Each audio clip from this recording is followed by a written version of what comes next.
We have all experienced in some way the power of a small, microscopic virus can wreak havoc in the world. We've experienced that in COVID.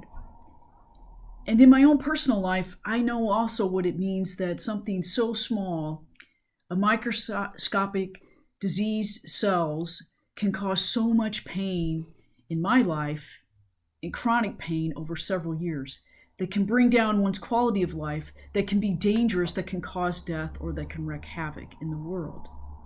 We've experienced that. We are experiencing that now.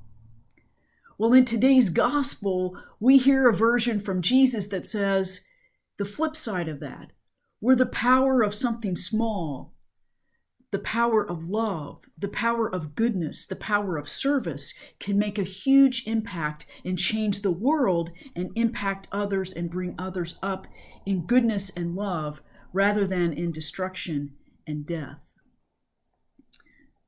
This time, again, Jesus uses the power of parables, these stories with a twist that cause us to pay a close attention and to listen and to see something in life from a different perspective. 3 short parables. One is more of us using the parable with a sense of humor. Jesus describes the reign of God is like a farmer who goes out and sows wheat.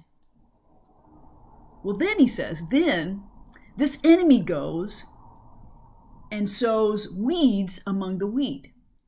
Now, what's funny about the story, can you imagine a farmer going into a feed store and says, I'd like to buy a bag of weeds, please? It sort of catches the farmer's attention. What farmer would do that? But the parable goes on to say that there was a decision. Should we tear out the weeds? And the farmer says, no, let it all grow together, the weeds and the wheat, and that at harvest time we'll sort it out. The second parable is the parable of a mustard seed. It's a seed that's so small and tiny you can barely see it with the visible eye. Jesus says, this seed is placed sown in the field, but when it grows into this shrub that is so big, the birds of the sky come and build their nest in the branches. This small seed creates a sense of generous hospitality that is welcoming for all creatures. The birds come. Finally, there's one more parable that is a twist and a surprise. Jesus says, the reign of God is like yeast, in which a woman took and kneaded it to make 3 measures of flour into dough, and it provides bread. The surprise. Yeast, again, something so small you can barely see, and you only add a little bit to flour to make something bigger. And it's a woman kneading dough. Again, when women did not count, it caught their attention to pay attention. The power of God makes huge impacts in things that are so small. It doesn't take much to bring about great love. It doesn't take much of intention and attention to bring about God's love in the world. The gospel ends similar to last week. Let everyone heed what they hear. Let us listen and then act. So this week, where do we see God's love and action in the power of the small? Things that happen that may seem so insignificant or so tiny, but have a great impact.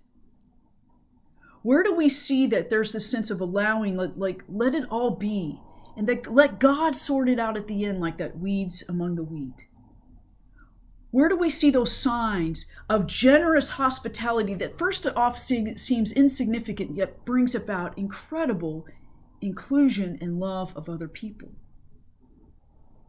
And where do we see signs of bread that is life for others, that it nurtures one another in life, in small deeds of love and service? How will we impact the world with great love? In our small acts of service and love with one another this week. Amen.